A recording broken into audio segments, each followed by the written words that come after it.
One of the things that I talk about is in my personal memoir. When I was writing it, I really wanted to be sure that I was giving people signs that they could look for through my story. And I was also giving people resolutions and ways to help that they could look for in my story. So I just want to talk really quickly about that in the next couple of slides.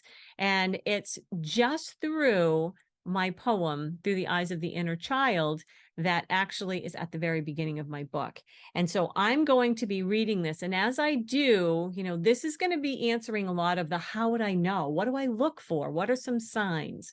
And I'll underline it. And at the end, I want you to really look and see like how many things are underlined in this one small area that are really going to give you an idea of what to look for. Now, it doesn't mean that if you see these things, oh my goodness, somebody's being abused. It's not a guarantee, but these are signs to help you dig deeper. All right. So I was the youngest of many nieces, yet it was my life he tried to shatter to pieces. I'd made him angry that Christmas night. So my fault. So if you hear somebody saying it was my fault, I upset him. That's one. I'd had it coming because I wasn't nice. What happened later, this 4-year-old could not comprehend. I only knew I could not tell even my closest friend. So now it's the clamming up, it's the not telling. And so it went day after day. I worked hard not to give that secret away, and the secrets begin. I'd lie awake all night so I'd see and hear.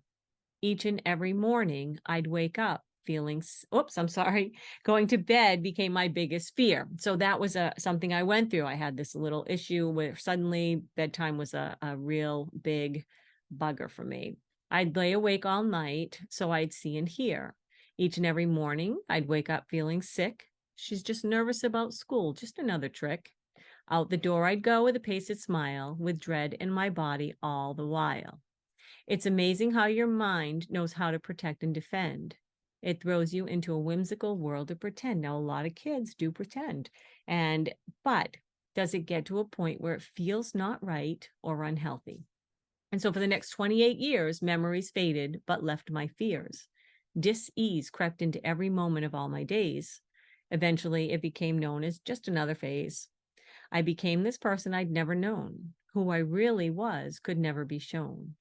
Of my thoughts and actions, I felt such shame. It was always on others that I placed the blame. So it's not that I would say it's your fault that you did this, but it was always something like, oh, I was out late with so and so I'm just tired. There's nothing wrong. I'm just tired.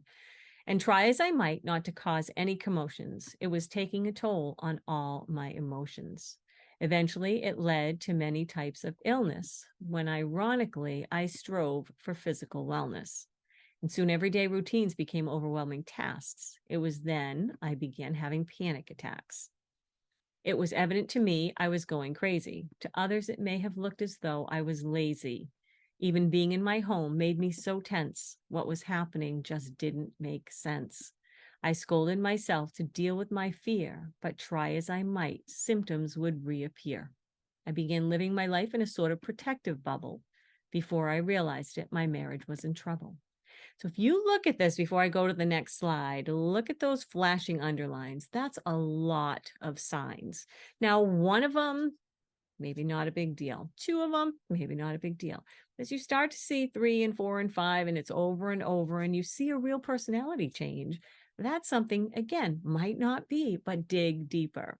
So let's go to the next one, because this is one of the things like people say, how can I help? What can I do? And if you have any suspicions, don't dismiss them. So, so important.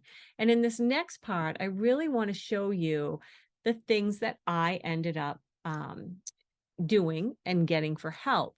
Now, the other piece I want to back up a little bit is get them professional help. If you think, have a conversation first and just say, I noticed something different, very non-judgmental, very non-threatening, but I noticed something different.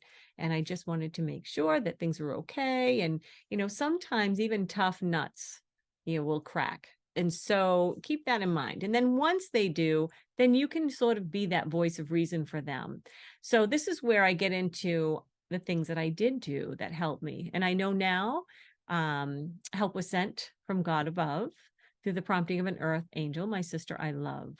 So began my counseling, with which I'm not through, yet I'm learning how to show my true self to you.